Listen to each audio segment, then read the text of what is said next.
Isang bansa na tila na freeze sa oras. Walang halalan at walang kalayaan. At iisang mukha lang ang pinapayagang mamuno. Ito ay ang North Korea, ang kaharian ng takot, kung saan ang pagsuway ay katumbas ng kamatayan. Sa bansang ito, walang nakakapalit sa leader. Dahil sa mata ng mga mamamayan, hindi siya basta presidente, kundi isang supreme leader, isang posisyong minana ng pamilyang Kim. 3 henerasyon na silang namumuno mula kay Kim Il-sung at pinasa sa anak niyang si Kim Jong-il hanggang kay Kim Jong-un ngayon.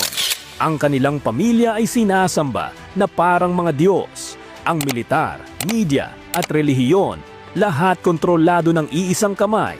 Bawal ang magtanong, bawal ang magreklamo, at bawal ang magkamali. Gusto mong pakinggan ang BTS o manood ng pelikula mula sa ibang bansa? Bawal. Gusto mong gumamit ng cellphone para makausap ang kamag-anak sa labas ng bansa? Bawal.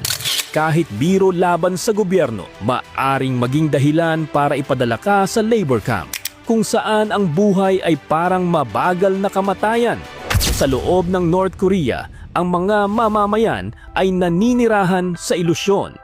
Pinaniniwalaan nilang masagana ang bansa kahit marami ang nagugutom at nabubuhay sa takot araw-araw.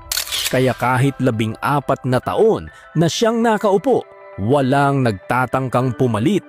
Dahil sa bansang ito, ang leader ay batas at ang katotohanan ay isang kasalanang kailangang itago.